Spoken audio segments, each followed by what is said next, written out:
Hello, this is Old Pete, and welcome back to Radiowave Nostalgia. Tonight, you're in your room inside a quiet American suburb in 1949. Lying back on the bed after a long day while rain falls softly across the neighborhood outside. The curtains are wide open, letting you see the glowing streetlights, wet sidewalks, and quiet houses stretching across the rainy suburban streets. Beside you, the old radio hums softly through the darkness, keeping the lonely night warm and alive. Tonight's broadcast brings two stories from Richard Diamond. Private Detective, the radio crime series created by Blake Edwards that first aired in 1949 and ran into 1953. Dick Powell stars as the wisecracking private eye, with familiar supporting voices like Ed Begley and Arthur Q. Bryan as Walter Levinson, Virginia Gregg and Frances Robinson as Helen Asher, and Wilms Herbert as Otis and Francis. It is sharp, stylish, and pure late-night detective radio. We begin with the Gibson murder case, first heard in 1949. It is the kind of story that feels made for a rainy night like this one, a dark case. A suspicious trail, and a private detective who never stays far from trouble for long. So settle in, keep your eyes half closed, and let the story pull you deeper into the night.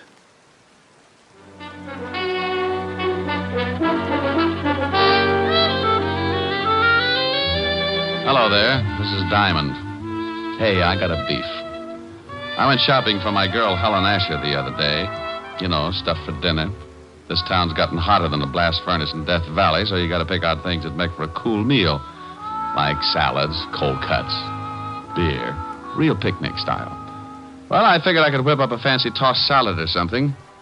Until I got around to the tomato counter. Have you glommed onto the price of tomatoes lately?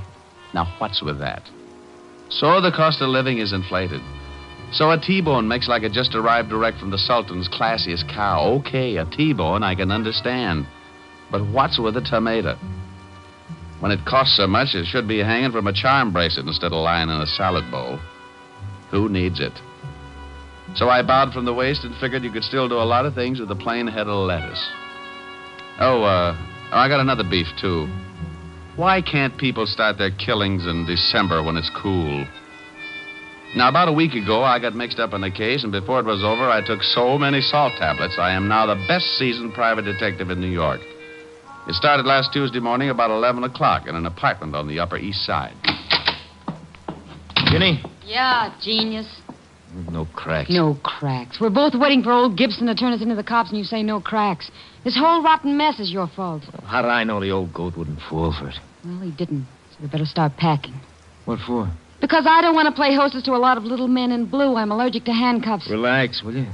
They won't find us. They can trace me from the other apartment. How? Gibson don't know your real name. Did you leave anything in the other place or we'll lead him here? No. Cleaned out everything except the clothes. I didn't have time to move them. Notice you got away with the mink. What do you want me to do, leave it behind? No, we can hock it. Hock it? Yeah. You want to blow town? Takes cash. Cash I ain't got. You're telling me. Look, baby, if Gibson does go to the police, I'll have to hock the court so we can blow this joint, see? All right. You go get rid of it, and I'll start throwing some things into the suitcase. Who's that? What I know, maybe it's the landlady. Oh, I forgot. They're painting this floor today. Yeah, I saw the painters in 206. They'll probably start on this room in a couple of hours. Okay. Duck that coat. I don't want the landlady to spot it. Yeah. Yeah, what? Gibson. So you really are married, huh? Who is it, Harv? Hello, Virginia. Mr. Gibson. Yes, I waited around in front of the other apartment and followed you here. I wanted to be sure to send the police to the right place. Look, Mr. Gibson, look. You look, whatever your real name is. I don't like being blackmailed or threatened. But please... No, Virginia, my mind's made up. In a way, I'm sorry for you, but you didn't think about me. I'm past 60, and I'm tired of being made a fool. Look, why don't you give her a break, Mr. Gibson? Now, I'm not asking for That's me. very noble of you. You should have thought about that a few hours ago when you accused me of making love to your wife.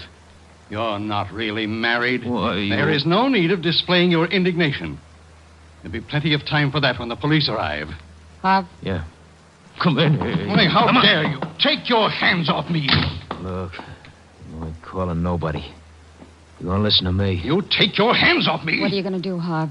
I'm gonna change his old goat's mind about calling the cops. You can't threaten me. No. Oh, you struck me. How'd you guess? Harv, take it easy. He's an old man. Your concern is misplaced, my dear. I can take care of myself. What? Why, you... Give me that can. I'll be glad to give it to you across your shoulders. Give me that. Harv, be careful. Hit me with a can, will you? No, young. I'll shut you up for good. Harvey! Harvey! You idiot. Huh? You big, stupid idiot. Look what you've done. All right, so what? No better next time. Throw some water on him. Well, did you hear me? Throw some water on him. What's wrong? Come on, Gibson. Come on. Holy cow. Listen. Yeah. Oh, Shut up. Gotta get him out of here. Why'd you have to hit him with that cane? Now you're in trouble. I'm in trouble. We're in trouble, baby. We. Stop that crying all over the place. Help me get him out of here. How are we going to do it? It's broad daylight. Yeah. Can't get him out of the building like this. We'll have to wait till the night. We can't leave him in here. Why not? The painters. What do you mean? What? They'll be here in a little while. Yeah. Oh, yeah. Now what genius. Shut up, will you? I gotta think.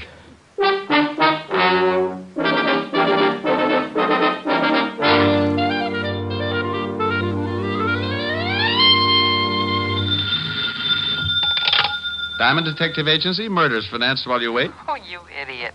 Oh, is this Toodles Asher, the belle of Park Avenue? This is Helen Asher, the girl that goes steady with the Diamond Detective Agency. Sounds like a fine organization. Are they reliable? Very seldom. Oh. I'll tell you better as soon as I find out what I'm going to do tonight. You're going to give your butler the evening off, and the Diamond Detective Agency is going to march through your front door, single file, and show you a shortcut to spend the bottle. What time does all this begin? How long will it take you to pucker? About 2 seconds. Well, I won't get there until 8. Don't hold it, or you'll end up looking like a Ubangi. You're terrible. Yeah, but I'm pretty. So's a baboon. Oh, what you said. You won't be late, will you, Rick? I don't know, after that last crack, I think I'd better start going steady with King Kong. Rick. No, I'm mad. Ricky. I love you. Only because I can hang by my tail and my fangs have that toothpaste smile. I think you're the most wonderful man in the world. Well? I think you're the handsomest, the strongest, the smartest. Well, all right. Now tell me something I don't already know. Rick. Bye, baby. See you at 8. Bye. A, I'm adorable. B, I'm so beautiful. C, Now, look, honey, I can't make it till 8 o'clock. I got a fan dancer who's a client. She wants to go out and trap an ostrich this afternoon. Is this the Diamond Detective Agency? Huh? Oh, yeah. Is this Mr. Diamond? Yeah, what's the matter? You sound like you're standing on a body. Oh, Mr. Diamond, please, you've got to help me. I just don't know what to do. Now, take it easy. Who is this? What's wrong? I thought it moved. What moved? The man sitting in my chair. Well, that happens now and then. Why shouldn't he? Oh, well, because he's dead. What? Yes. I came home this afternoon from girls' camp, and when I unlocked my door and went in, I found this, corpse sitting on my Hepplewhite. On your what? Hepplewhite? I don't know how he could have gotten there. Hepplewhite? No, the dead man. What about Hepplewhite? Who? The guy this corpse was sitting on. Oh, no. That's a chair. Hepplewhite's an old antique chair. Oh. Now I'm so confused. Well, move over, honey. Now, take it easy and give me one thing at a time. Who's the dead guy? Well, I don't know. I never saw him before in my life. Okay, now why haven't you called the police? Well, I thought about that, but I'm a school teacher, Mr. Diamond, and I was afraid of the scandal. I read a lot of detective stories, and the first thing that came to my mind was calling a private eye. Private eye. Mm-hmm. You had the biggest ad in the phone book, so naturally... Naturally.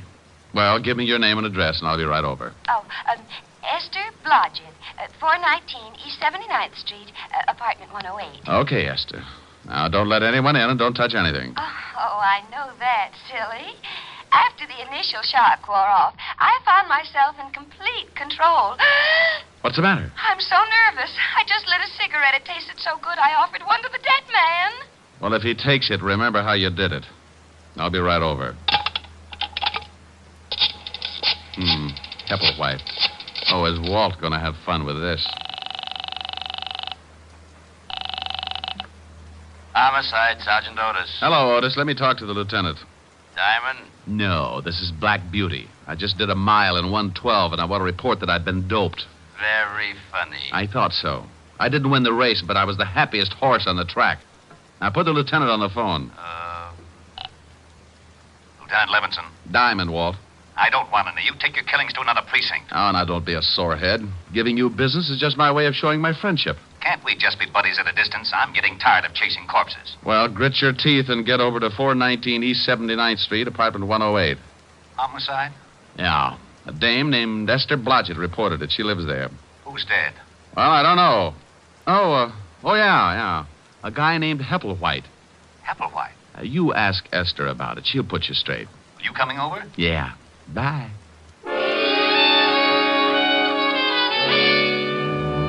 As I went out of my office, I thought about Esther Blodgett and wondered how mad she would be when the police turned up. I had to call them whether she wanted a scandal or not, because homicide comes first in my book. I'm an ex-cop, and I still follow the rules. It's not a conscience. I just like staying in business, so when someone turns up with a killing, I always let Lieutenant Walt Levinson know about it.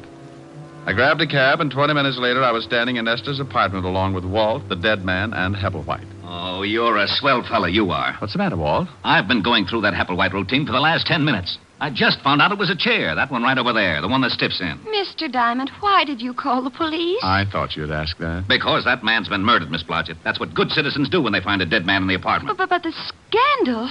I'm a school teacher. What will my students' mommies and daddies think? Honey, just confuse them with that Hepplewhite routine. What did you find out, Walt? Not much. The coroner will be here in a few minutes. Looks like someone gave him a pretty good beating. What's that all over his clothes? Isn't that blood, Mr. Diamond? Yeah, he's been bleeding all right.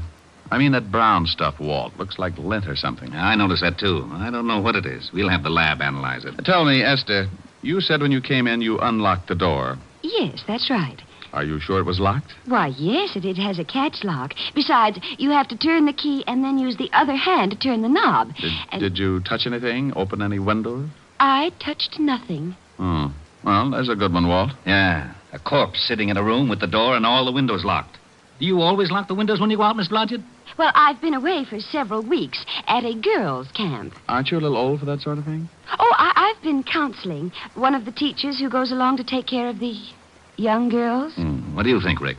Well, he wasn't killed in this apartment. No signs of a struggle. There's only blood around the chair and on the body. He must have been carried in. There would be blood trails on the floor. Not if he was carried in something. You say you never saw this man before, Esther. Never in my life. Any identification in his wallet? Yeah, name's Gibson. Leland Gibson. No money taken either, so that eliminates the robbery angle. Any address? Yeah, he's got an old driver's license. 12 East 64th Street. Pretty classy district. Judging by his clothes, he was well fixed. Tailored. Good store. As soon as the coroner arrives, I'm going to check this apartment building. Maybe somebody heard something or saw something. Walt, let me check the 64th Street address for you. This is a police job. Why do you want to check it? Oh, because poor Miss Blodgett looks so unhappy. I am, Mr. Diamond. I am very unhappy. See, Walt? So she's unhappy. If you want to check the place on your own, go ahead, but I'm sending some men over anyway. Mr. Diamond, I like you. Well, thank you, Esther. No. I want to hire you to catch the killer and free me from this awful policeman. Awful policeman? Do you know how I got this way, Miss Blodgett? Oh, I'm sure it wasn't easy. Good for you, Esther. I got this way because of this private detective. Just call me Blue Eye. Ever since he stopped working with me and left the force, I've gotten mixed up in more screwy cases than an alcoholic in a whiskey truck. There isn't 1 week that he doesn't turn up with 1 or 2 killings. My, he gets excited, doesn't he, Mr. Diamond? And in his spare time, he intimidates my sergeant. Just call me Rick, dear. I've taken enough bicarbonate in the last year to stop Vesuvius erupting. And if he doesn't give me a little peace and quiet, I'm going to end up solving a killing of my own. Rick. My, that's a nice name. How did you ever get to be a school teacher? You don't look the type. Are you listening to me? Oh, what makes me so different? I've seen signs on highways that say it better than I can. What are you two babbling about? You mean the ones that say, danger, stop, look, and listen? Well, that fits, but I was thinking about curves and soft shoulders. Oh, no. Now, you listen to me, Diamond. This is serious business. A man's been killed in Miss Blodgett's apartment. If you want to take her on as a client, go ahead. But any questions from here on in will have to be gotten down at police headquarters. You are taking me in, Captain? Lieutenant. Yes, you'll have to come down for questioning. Rick? You go along with the big bad policeman, dear. I'll have you out in no time. Well, all right, if you say so, but this has never happened to me before. Oh, that's unfair. Walt, stop blubbering. Yes, Walt. what is it? Oh, you get out of here. Oh! Otis! Where the devil is Otis? I left Walt jumping up and down in front of Esther and the corpse and headed for 12 East 64th Street. It was an old brownstone in one of the wealthier districts. And when I rang the doorbell, I got another surprise. Yes? Yes. Don't tell me you're a school teacher. I beg your pardon. You forget it. It's the landmarks that threw me. What do you want? But do you know a Mr. Leland Gibson? Yes, he's my father. Now, just who are you? Name's Diamond. I'm afraid I've got some bad news for you, Miss Gibson. It's Father. Something's happened to Father. May I come in? Oh, I'm terribly sorry, yes. Now, please, what is it? What's happened to Dad? Well, he's dead. Oh, no. No. Look, I know this is tough, but you've got to help me. The police will be here in a minute. Police? Yes, your father was murdered. Oh, I knew something like this would happen. You did? Well, tell me about it. Well, I don't mean that I expected Dad to be... Okay, now, just take your time. Cry it out. I'm sorry. Have you a handkerchief? Sure, here. Thank you. Now, think you can talk about it? Dad left the house about 3 weeks ago and moved into a hotel. Did you have a fight or something? Oh, no. Everything was fine, but No, hang on. things couldn't have been better, and he was in wonderful spirits when he left. No arguments, no hard feelings? He didn't leave mad? Oh, no, nothing like that. Then, have you got any idea why he suddenly packed and moved into a hotel? Well, I'm not sure, but I think it was a woman. A woman? Yes, he told me one day that he'd met someone he liked very much. The day after that, he moved to the hotel, but I never saw her, and he never said anything more about her. Weren't you a little worried? Naturally. Father isn't a young man anymore. I mean, wasn't. Just one more question. What hotel did he move to? It was the Adams on Madison Avenue. He used to go there 3 nights a week for dinner and a game of bridge before he decided to move in. Well, thank you. Are you all alone? Yes. Got any friends you can call? A few, I guess. Well, call them. It's better not to be alone.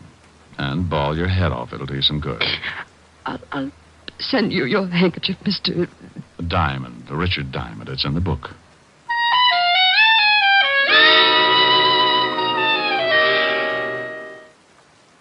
Rain drifts softly across the suburban streets outside while the old radio continues glowing beside the bed, carrying distant detective stories through the quiet night. The neighborhood outside grows darker and quieter as warm radio static fills the bedroom, mixing softly with the steady rain beyond the open curtains tonight. For some reason, I've got a talent for leaving people emotionally disturbed. Walt hops around like a rabbit in a cabbage patch, and Otis always tears his hair out by the handsful. Miss Gibson was less active about it. She just tried to smile and shed enough grief to fill a tub. I grabbed another cab and headed for the Adams Hotel. Yes, sir. Do you wish to register? No, but I want to find out about someone who did 3 weeks ago. Oh? Yeah, Mr. Leland Gibson. Why, yes, he's staying at the hotel. From now on, that's past tense. I don't understand. He hasn't notified us that he's leaving. Well, that might be a little difficult. If you'll run down to the morgue, I think you'll find out you're stuck with an empty room. The morgue? Yeah. Mr. Gibson has taken over one of the slabs, rent-free. Oh, my goodness. What happened? He's kind of dead. When did you last see him? Early this morning. He left the hotel around 10. Know where he was going? Why, no. Do you remember him having any visitors in the last 3 weeks? A girl, I mean. No. Are you looking for a girl? Yeah. Mr. Gibson's daughter seems to think he was running around with a woman since he moved into the hotel. Oh. You say that like you knew what I was talking about. It was common gossip around the hotel. What was? Well, Mr. Gibson has been coming to the hotel for many years. He used to eat dinner here 3 nights a week and then play bridge with some of the hotel regulars. Now, about a month ago, we took on a new waitress. Uh-huh. Now, it was very obvious that Mr. Gibson was quite taken by her. So much so that he moved into the hotel and ate at her table every night. Oh, what was her name? Virginia Pelgrim. Quite good-looking. About 5'3", dark brunette, very well, I'd like to see her. That's impossible. She left the hotel about a week after Mr. Gibson arrived. Oh, swell. Wasn't Mr. Gibson unhappy? Oh, no. He was rather happy, in fact. I believe he wanted her to move so he could see her more often. Now, what makes you say that? Some of the things she said in the kitchen to the other girls. Do you know where she might have moved? No. But, you might check with the flower shop. Mr. Gibson used to send flowers every day. Well, thank you. Well, I wasn't sure just where I was going, but Virginia Pelgrim was my best lead, and maybe she could tie the Gibson murder up with a silk ribbon. I talked to the flower clerk, and he gave me the address that the flowers had been sent to every day. It was a nice apartment in the village, and the landlady stuck her nose out like she was trying to smell me instead of see who was calling. Yes? I hope that door doesn't slam shut sometime. You'll have a bloody nose for weeks. What do you want? Roll out an eye with that nose, and I'll show you my badge. Aren't you cops ever polite to anyone? Well, there's a face that goes with it. I'm looking for a girl, about 5'3", dark brunette. You're in the wrong place. Her name's Pelgrim. Oh, hush. Lives upstairs. She does, huh? Is she in now? No. Went out this morning. Hasn't come back. And she probably won't. She have many visitors? Only a couple. Men. That figures. Ever see an elderly man, gray hair, about 60? Sure, every day. Know his name? No. You said she had a couple of visitors. Who else? Another man. Younger, kind of greasy. Only came around a few times. Old man was there this morning, had an argument. Could you hear what they said? I don't snoop. Anyone else? No. Who paid her rent? She did. Cash. Mind if I take a look at her apartment? Got a search warrant? No. Then you can't. Okay, thanks. You've been charming.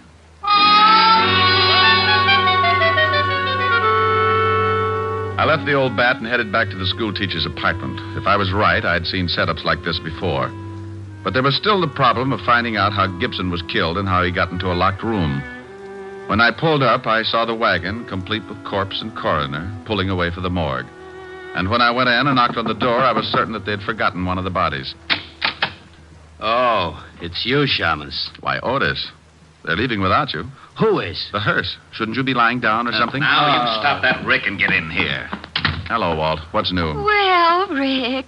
Well, Esther, has Otis been using his rubber hose on you? Oh, no, but I was getting lonesome. I'm glad you got back so soon. You are. As soon as you two stop rolling your eyes, maybe you can tell me what you found out, Mr. Diamond. Yeah. Walt, send Otis down to the station for a search warrant. Then tell him to get over to 9 West 12th Street and see what he can find in the Miss Virginia Pelgrim's apartment. Who's Virginia Pelgrim? The only person who was mixed up with a murdered man. There was another man who used to see her, but I can't find out who he was. All right. Otis, go get the warrant. Yeah, Lieutenant. Thanks, Diamond. A pleasure, Sergeant. What did you find out, Walt?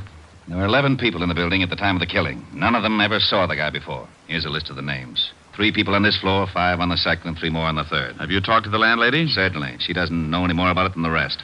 What about that funny brown lint on the dead man's clothes?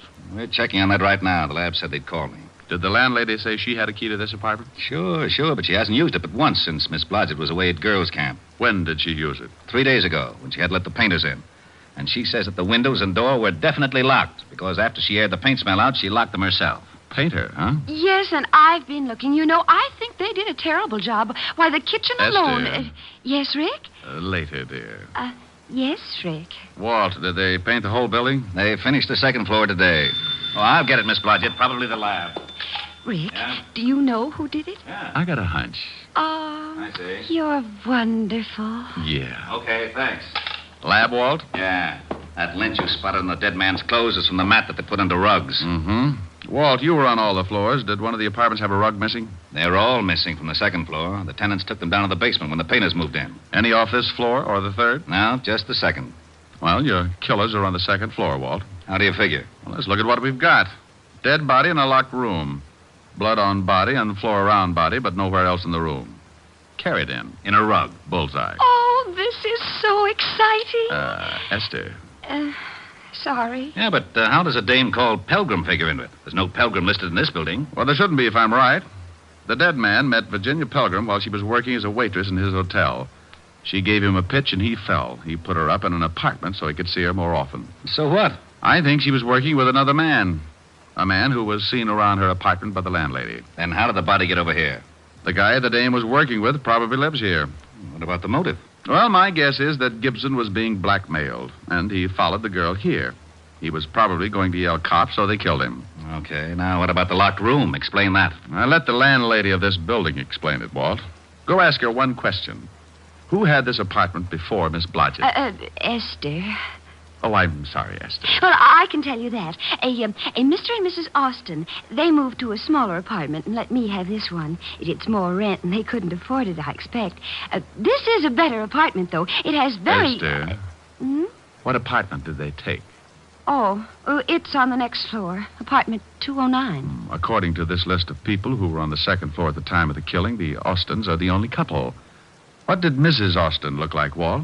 Oh, about 5'3", dark brunette, very well. Oh, say no more. Come on, Walt. May I come? No, Esther. You stay here. I'll be back later and discuss the better features of your nice little apartment.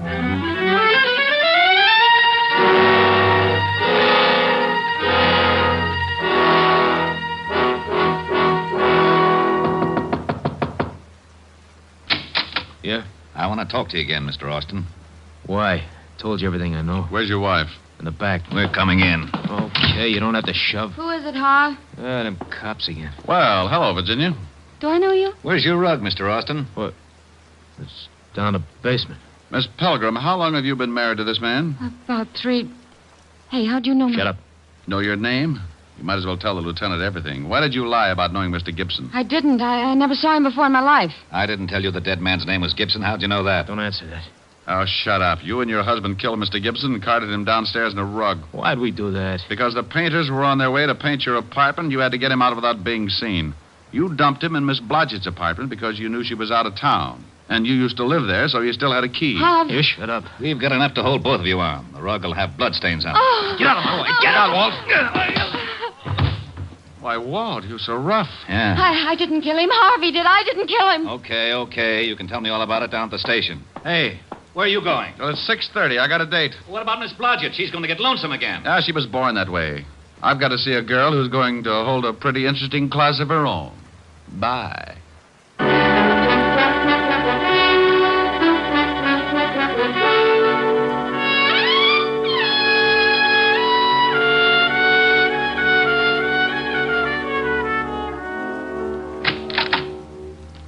Hi. Hi. Well, don't you look comfortable? Where's Francis? I gave him the night off, like you suggested. You're cute. I've got a cool dinner in the library. School day, school day. You sound happy. Well, I was just thinking about a school teacher I knew once. That looks mighty toothy. Sing for your supper. What? Got a new tune on the piano. Oh, honey, I'm hungry. You sing first, and then you can eat. Oh, all right. What is it? Right here. So in love. Oh, okay. Strange, dear, but true, dear. When I'm close to you, dear, the stars fill the sky. So in love with you am I. Oh, keep going. I'll get it. Even without you, my arms fold about you. You know, darling, why so in love with you am I. Some girl asking for you. Oh, some girl. Wow. I told her there was no one here but the piano tuner. Oh? She leave her name? Uh-huh. Hepplewhite. Hepplewhite. Yes. Who's she? Come here, baby. No. I want to know who she is. I said come here. No,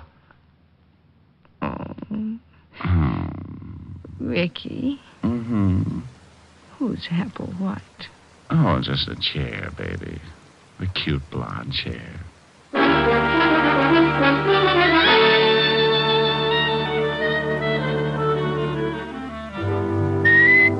You have just heard Richard Diamond, Private Detective, starring Dick Powell, transcribed.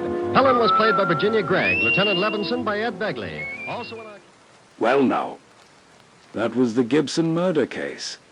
Outside the bedroom window, rain still falls softly across the quiet suburban streets, while distant porch lights glow against the wet pavement below. The room feels warmer now, the radio humming steadily beside the bed as another late-night mystery waits somewhere beyond the static. Up next from Richard Diamond, Private Detective, comes the Fred Sears murder case. So stay comfortable and keep listening through the rain.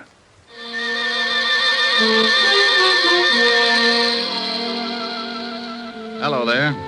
My name's Diamond, and I'm known along the big street as a guy who manages to keep his nose pretty clean and still make a few bucks while I'm doing it. Oh, sure, it gets a little grimy, but you've got to expect that. I'm a shamus, private eye, gumshoe. To the guy who hasn't ever been worried because he tripped over a corpse in his breakfast nook, I'm known as a private detective. And to some guys, I'm known by a lot of other names. Not the kind you would find in a book on manners and social usages, but there are times when you might turn up on your desk calendar under the heading of what I must do today. Who hires me? How do I make a living? Well, maybe this will give you an idea. Fred, why don't you eat your toast? It's getting cold. Why don't you stop worrying about the temperature of my breakfast? I'm trying to read the paper. Did anyone ever tell you how charming it is to have breakfast with you every morning? Yeah. My ulcers. I'd like to go shopping today. Will you leave me some money? Fred, did you hear me? Mary, I'm reading. Well, stop reading and listen to me for a minute. I need some new summer clothes, and I want to go shopping today. Here. Here's $10. Buy yourself a bathing suit. Oh, that's very funny. Hmm? I need more than $10. I want $500. What kind of a bathing suit are you going to buy, Mink? I'm not going to buy a bathing suit. I need some new clothes. Will you put down that paper and listen to me? Well, I see you made Jimmy Cello's column again, my darling. What? What prominent socialite is fighting with her wealthy husband and crying on the shoulder of a big-time playboy after the arguments? Is that's supposed to be me? Can you remember 5 minutes in the past 5 years when we haven't been fighting? Are you accusing me of running around with some playboy? Running around is right. I expect one of you to be the first to do a 4-minute mile. How dare you? How dare me? Why, you lushed-up little tramp. Tramp? Yeah, tramp. Everybody in town knows you're seeing Lauren Oliver. All right, so I've been seeing him. We're just friends. Well, that kind of friendship is grounds for divorce in this state. Why, you dirty... Shut up. I'm sick of this whole rotten mess, and I'm going to do something about it. You're going to do something about it? Why, you conceited, pompous... You're going to do something, are you? Well, you better hurry up, because I've got some ideas of my own.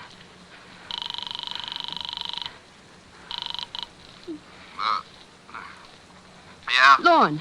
Yeah, Mary? I got to talk to you. What time is 10 it? o'clock. Well, it's still the middle of the night. Call me back This later. can't wait. Fred found an item about us in Jimmy Cello's column this morning. He stormed out of here like he was going to kill somebody. Well, you're just the gal who can recognize the symptoms. Well, that's a nasty line. What do you want at 10 in the morning, Longfellow? Look, honey, I'll take care of Cello, and if that husband of yours gets out of line, I'll take care of him, too.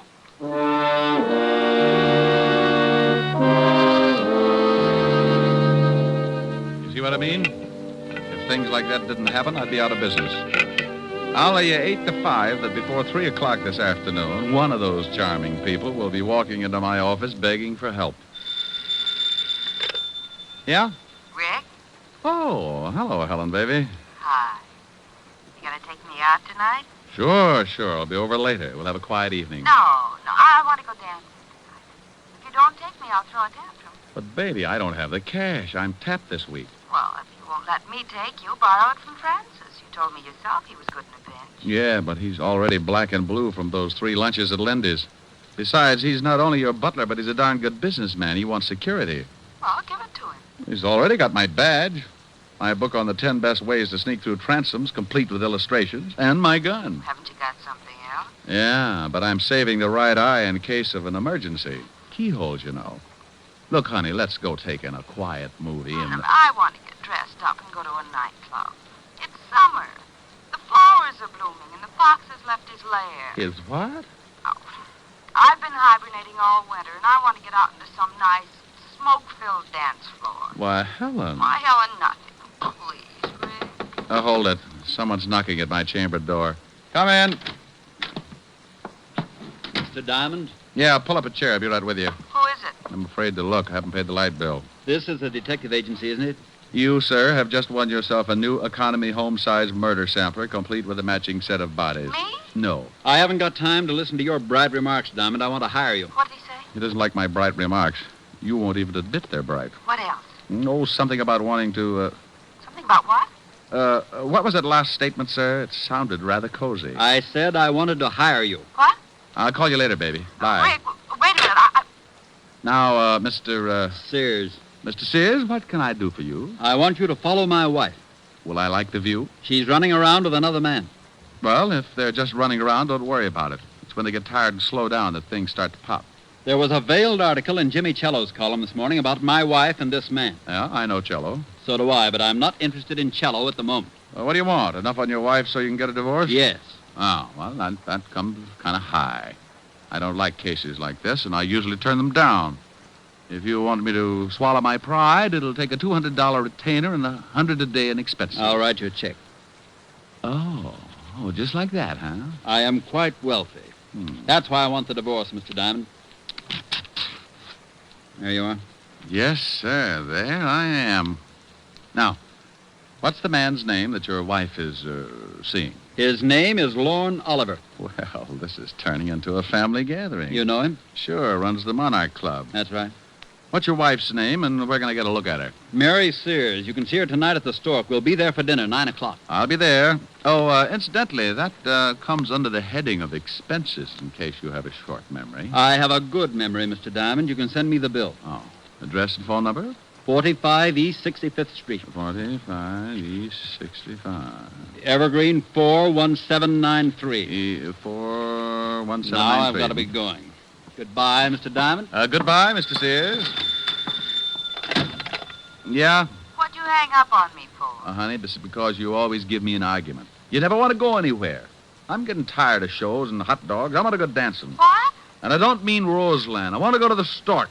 I'm a growing boy, and I like to see the bright lights and throw my money around. But, Rick, you I'll pick you up at 8:30, and this time, don't wear slacks. You're an idiot. Bye, idiot. Yes, that's the way it goes, just as I told you. The word private in front of detective means you're married to all the troubles in the world, and that includes everything. So if a guy turns up who's unhappy with his wife, you listen to him howl, and if he's got enough money, you take the job. It's for better or for worse. And until Mr. Sears came in, it was decidedly one-sided. I'd teach cooking to a bunch of headhunters for a fee like the one he'd given me. When I looked at his $200 check, I started getting that big man complex again. So I closed the office and went back to my flat. We'd probably be up late, and Helen always had some extracurricular activities after we'd get back to her place. You know, roasting marshmallows, fast game of canasta, or an exciting round of Emmys on the living room rug. Anyway, I always got home pretty late in the a.m., so I spent the rest of the afternoon taking a nap. At 6 o'clock, I got up and dressed, and at 8:30, I picked up Helen. Wow. And at 9 o'clock, we were sitting at the Stork Club bar, right on schedule. Rick, when are you going to ask for a table? Well, honey, the drinks come faster here. But I want to dance. Oh, no.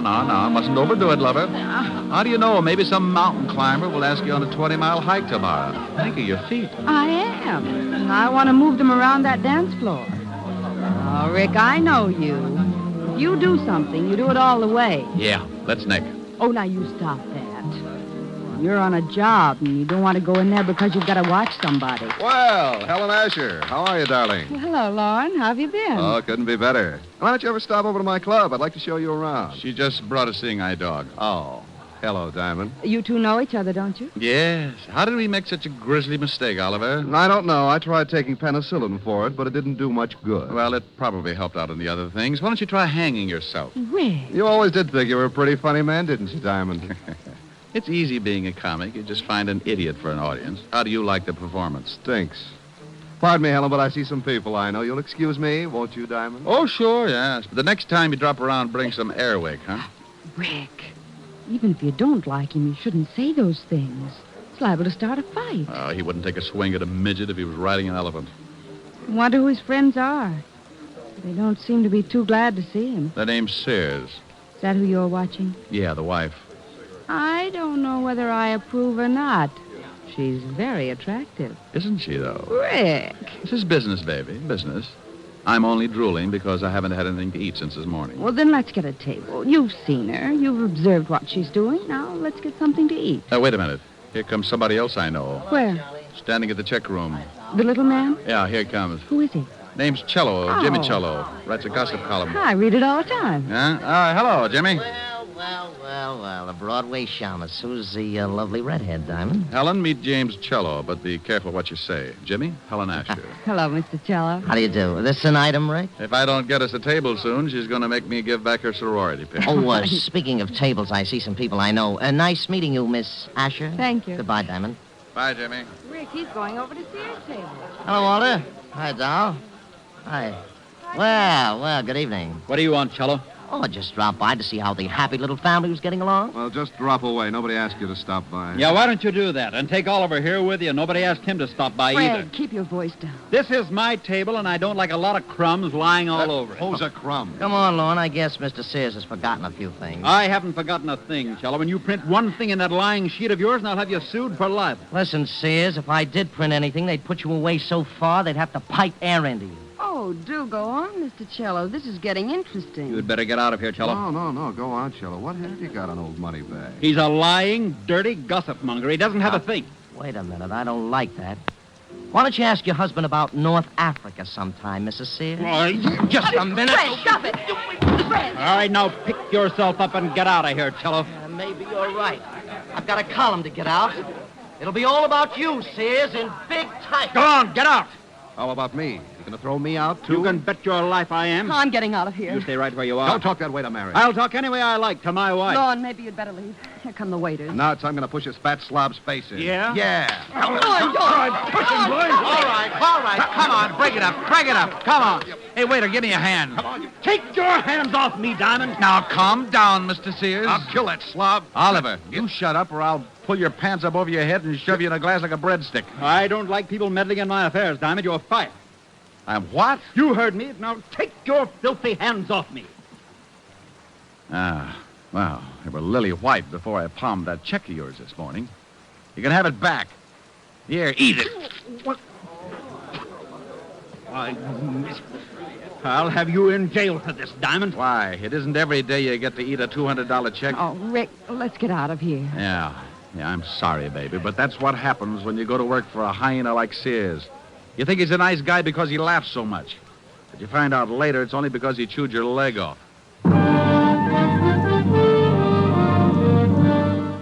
Streetlights shimmer across the wet pavement outside the apartment window, while another, Richard Diamond mystery, slowly unfolds beside the comforting sound of rainfall tonight. The old radio hums warmly beside your bed while rain washes across the quiet suburban neighborhood, carrying another late-night detective story through the darkness tonight. We left Sears still spitting out pieces of the check I'd shoved down his throat and headed for Helen's apartment. I was sore. When I get hot under the collar, I don't make for good company. So I dropped her off with a kiss and went back to my flat and climbed in the sack. I smoked a dozen cigarettes before I got to sleep. And when I finally did, it must have been with a big smile on my face. All night I kept dreaming that Lorne Oliver and Fred Sears were beating themselves to death with hot paper sacks.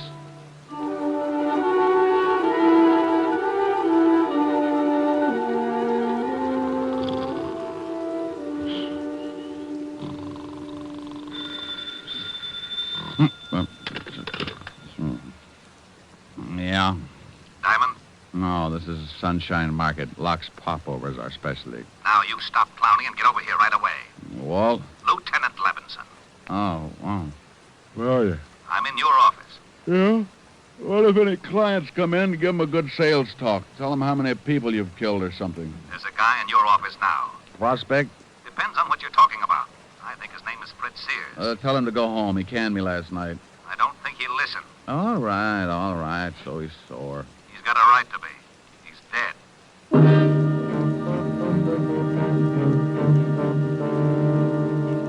Stop acting like an idiot, Walt. You know I didn't have anything to do with it. I know you didn't, but we find the stiff in your office, and we get a report that he fired you last night, but you had a fight with him. I gotta tell the commissioner something, Rick. Tell him Sergeant Otis is teething. Now, you stop that. No, what do you know about the killing? The coroner just left. He said that Sears had been dead about 8 hours. The cleaning woman found him at 9 this morning and called us. That puts the time of the murder around 1 a.m. We found this clenched in the dead man's hand. What is it? An article torn out of the morning papers. Here, read it. Jimmy Cello's column. Read it. All right, I will. Don't yell at me. Fred Sears, wealthy import-export man, is having troubles. He's finding it hard to explain about his past doings in North Africa, and at the same time, he's finding it just as hard to explain his wife's interest in the local playboy, nightclub owner Lauren Oliver. He got so mad at the Stork Club... Oh, I was there. He got so mad at the Stork Club last night that he took a poke at your columnist and then tried to beat up Lauren Oliver. Will this lead to a rematch between Oliver and Sears? We're having the whole bunch of them picked up. Walt, before you do that, give me a couple of hours, will you? Try to dig up your killer? I can't. You know what we've got to do. It's routine. Well, the commissioner's already having fits every time he hears my name. Now, look, Rick. Walt, I got a business to protect. And if he finds out the stiff was killed in my office, he'll probably haul in my license. 1 hour, Rick. That's all I can give you. I got a job, too. Thanks, Walt. I suppose you've got an alibi for 1 o'clock? Call Helen. We were toasting marshmallows.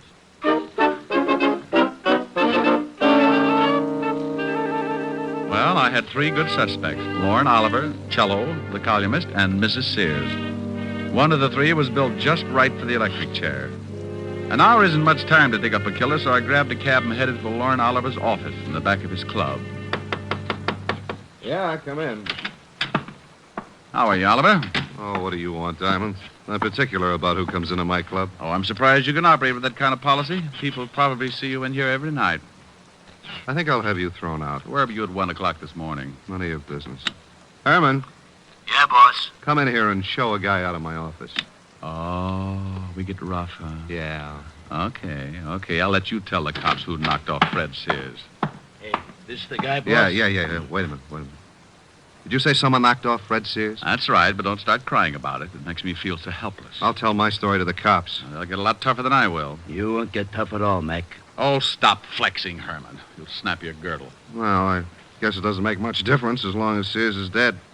I was with his wife from about 12 o'clock till it was a long time after 1. Well, where were you all that time? At my place. Now, take a walk, Shamus. You got my alibi. One more question. Did you go out at all? Yeah, I went out and got the late papers. So what? I like to read. Okay. You don't mind if I stop by and see Mrs. Sears, do you? No, go ahead. I'll see you later. Oh, Herman. Yeah? You can let the air out now. Your muscles are lovely.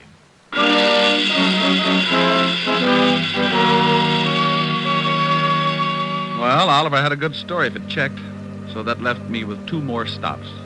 Cello's newspaper office was the closest, so I grabbed another cab, and 10 minutes later, I was sitting at his desk. Oh, you don't think I had anything to do with it, do you, Diamond? Where were you at 1 this morning? I was covering a party at Richard Gray's. I was with friends from about 11 o'clock till after 3. You can check. Go on, check. Look, Poison Pin. Sears had your column from the late edition clenched in his hand. He did, huh? Well, you don't think if I was going to kill a man, I'd leave anything like that around? I don't know. Well, obviously, someone is trying to make it look like I did it. Have you talked with Oliver and Sears' wife? Oliver's got an alibi, and I'm headed for Mrs. Sears' place right now. You know the address? Yes. 45 East 65th. But Mrs. Sears couldn't kill her husband. I know her too well. No? Well, thanks, Cello. I'll check your alibi. If it stands up, then I'll have to really go to work on Mrs. Sears.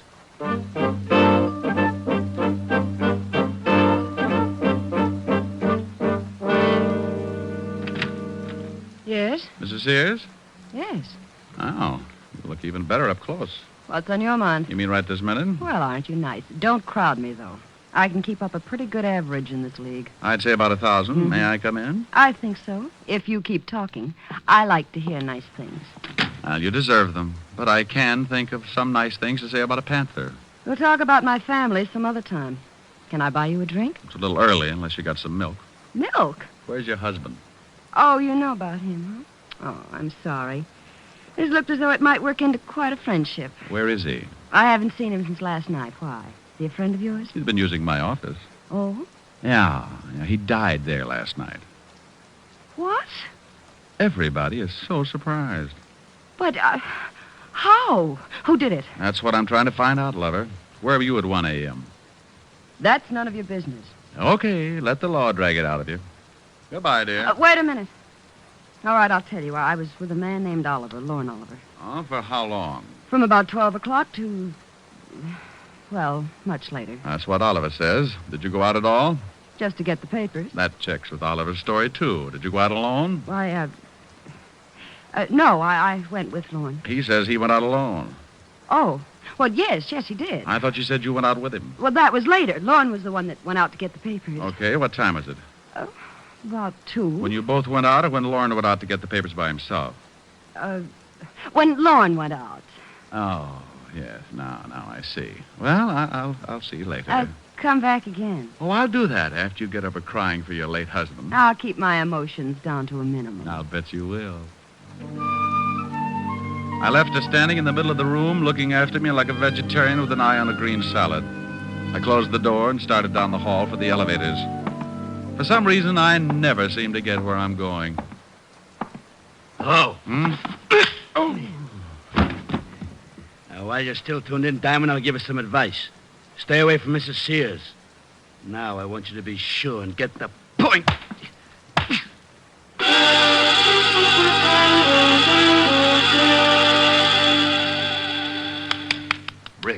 Rick, come on, snap out of it. I'll go away. Come on, you don't look so good. It matches the way I feel. Oh, here's a new line. Where am I, Walt? In Mrs. Sears' apartment. Hello, handsome. She heard the scuffle in the hall, came out, found you, and called me. Swell. Who did it? I didn't see him, but his voice sounded like a thug that Lorne Oliver keeps around, the patty cake with. Oh, that was probably Herman. Lorne is so jealous. Well, your hour is up, and now I'm going to haul them all in, including this Herman. Oh, do you know Herman, Walt? Sure, Herman Sharp. Got a record a mile long. Walt, if a guy wanted to hire a killer, where would he go? You know all the stoolies as well as I do. Yeah. Mrs. Sears, what was the fight about last night at the Stork? Oh, a columnist named Cello threatened my husband that he was going to print something in his paper. He said something about North Africa, and Fred hit him. North Africa? This is really getting mixed up. Was your husband ever in North Africa? Yes, during the war. He was a captain in the Army. Walt, can you get me this Herman Sharp's address? He's the boy I want. Sure, but I'm coming along. Have your boys pick up Cello, Oliver, and take them both down to the station along with Mrs. Sears here. Well, you don't think I had anything to do with it, do you? I've known Jimmy Cello a long time. About 5 years ago, he used to run around with a little dancer named Mary Carroll. Sure he did. I married Carol, but I broke up with him when I met Fred. Yeah. Well, you'll see him at the station. You can pick up where you left off. Come on, Walt. We went down fast and climbed into the prowl car. Walt put in a call, got Herman's address over the two-way radio. 20 minutes later, we were standing in front of Herman's door.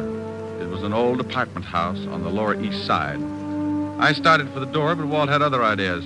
Rick, we can't go in there. Why not? Because I haven't got a search warrant. Well, you got to go in if you want to crack this case. Not without a search warrant. Search warrant for what? To go in. Well, what do you want to go in for? I don't want to go in. You do. Do what? Go in. Well, go ahead. I haven't got a warrant. Well, what are you looking for? Herman Sharp. He's probably in there.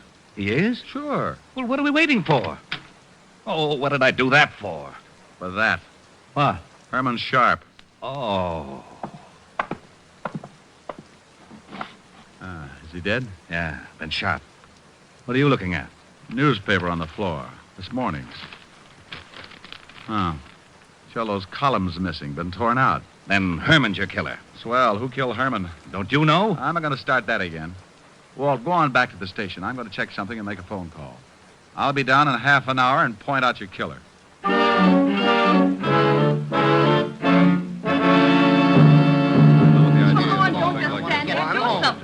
Now, Calm down, This everybody. is ridiculous. I want my lawyer. You'll get one later. Relax, Oliver. They can't hold us much longer.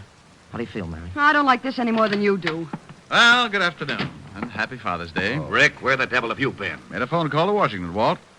Mrs. Sears, did you know that your husband had a dishonorable discharge from the Army? Why, no. You knew it, didn't you, Cello? That's right, but I kept it quiet. He got it for running a black market. What's this got to do with the death of Sears? Oliver, you told me you went out to get the papers last night. That's right. What time was it? A little after 2. You know what time the late edition comes out. How about you, Mrs. Sears? What Lorne says is correct. How about it, Lorne? Were you the one to go out and get the papers? Yes. Then, Mrs. Sears, why did you tell me this afternoon that you also went out to get the papers? Well, Mary, don't say anything. You don't have to. The stories don't check, so you couldn't have been together last night. Look, Diamond, what is this Oh, now you look, Oliver. You're both liars. But that doesn't make either one of you the killer. Oh, but Rick, Cello's alibi checks right down the line. Sure it does, because he was at that party. But the killer wasn't. We know that. He couldn't have been. Yeah, but the man who hired the killer to knock off Sears was. What are you talking about, Diamond? Oliver, where was your hired gun if last night? You mean Herman? Yeah. Well, I don't know. He was with me until 6 o'clock, then he left. Walt, when you find Herman's gun, ballistics will probably say that it was the one that did the job on Sears. Herman? Yeah. Cello, you hired Herman to kill Sears, and then you killed Herman. You're out of your mind. I didn't even know this Herman. We found the newspaper next to Herman's body. It had your column torn out of it. That doesn't pin anything on me. It just shows you that Herman probably stuck that article in Sears' hand after tearing it out of a newspaper. That's what you wanted to make it look like. You knew Herman. You knew about the clipping, so you killed him and tore the column out of this morning's newspaper. Of course I knew about the clipping. You told me about it this morning in my office. That's right. But you were the only one I told about it. You couldn't convict Jack the Ripper on that kind of evidence. I'm afraid he's right, Rick. Jello, what time does the late edition come out? About 2 o'clock. Walt, what time was Sears killed? Around 1. Say. Yeah. The killer couldn't have gotten hold of that column at 1 o'clock. The papers weren't even out on the street. Well, then how did he do it? Only one man could have gotten that column before 1 a.m., the man who wrote it. Jimmy. He tore it out of the galley sheets. The proofs that are made up before the paper goes to press.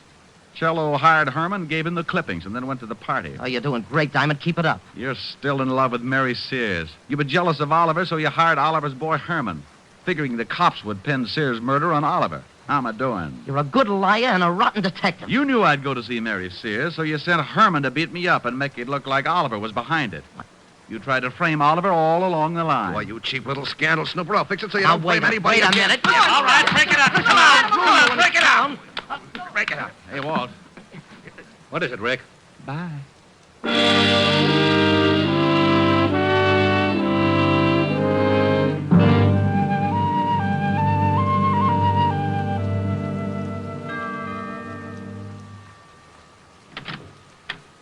Oh, good evening, Mr. Diamond. Evening, Francis. Miss Asherin? Yes, sir. She's in the library. She's a little tired from last night. I think she's taking a nap. Well, I'll walk on my tippy toes. How about a glass of warm milk, Francis? I'm a little tired, too. Yes, sir. Right away, sir. Well, look at the little baby. Mm-hmm. Oh, hasn't dreaming. Poor little tired baby. The evening breeze caressed the trees tenderly. Oh, Rick. The trembling trees embrace the breeze tenderly. Hello, baby. Don't stop. All right. Close your pretty eyes. Then you and I came wandering by. Oh, wonderful. And lost in our sight were we. Ricky. The shore was kissed by sea and mist tenderly. Ricky. I can't forget how two hearts met breathlessly. Ricky, come here. Your arms opened wide and closed me inside. Ricky, come here. What is it, dear? Just this. Here's your milk, mister. Oh, my goodness. Now, this time I refuse to blush.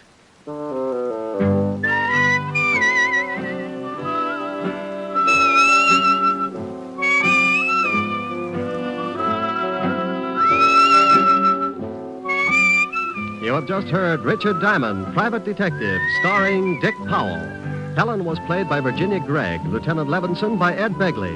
Also in our cast were Wilms Herbert, Hy Averback, Joan Banks, Parley Bear, and Sidney Miller. Music was under the direction of David Baskerville. Richard Diamond is written by Blake Edwards and directed by... Well, now, that was the Fred Sears murder case. Another long, rainy evening slowly fades away here at Radiowave Nostalgia. Outside the bedroom window, the quiet suburban streets still glisten beneath the streetlights while rain continues drifting softly through the neighborhood. The room feels calm now, the old radio humming low beside the bed as the long day finally gives way to the stillness of the late night. For a little while tonight, the world outside disappeared beneath the sound of falling rain and the smooth voice of Dick Powell in Richard Diamond, Private Detective. These old detective stories carry a kind of warmth all their own, the feeling of another era drifting quietly through the darkness beside glowing lamps, wet sidewalks, and open curtains on a rainy night in 1949. This is O. Pete for Radiowave Nostalgia, thanking you for spending another evening beside the radio. If you enjoyed tonight's broadcast, be sure to subscribe for more classic old-time radio. Noir detective stories, rainy night atmosphere, and vintage nostalgia from another time. Until next time, keep the lights low, the curtains open, and the radio softly playing through the night.